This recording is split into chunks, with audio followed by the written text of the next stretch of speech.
We remove the back cover. We introduce a metal opening tool.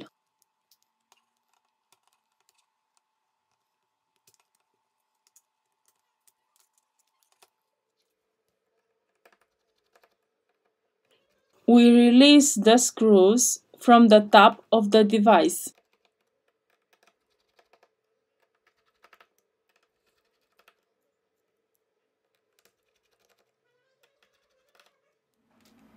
We remove the plastic protector. To continue with the disassembly process, first of all, we have to remove the battery flex. Remove the screws from the bottom of the device. In the description, I leave you the links of the tools and spare parts that we use.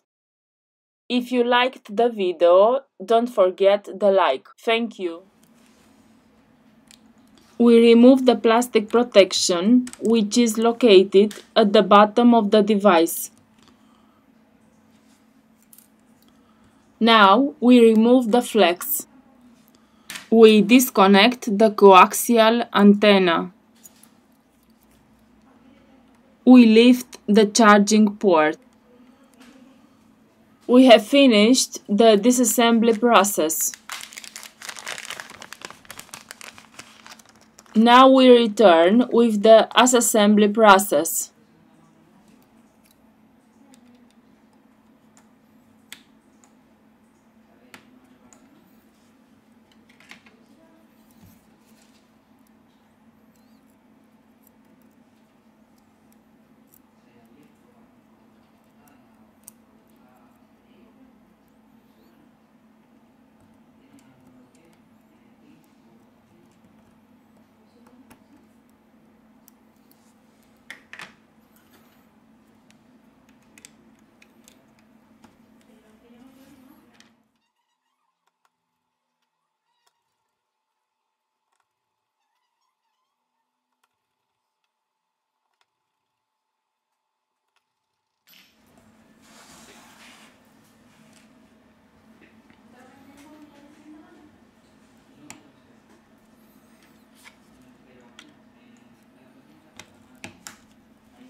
Now it's time to check if the device works properly.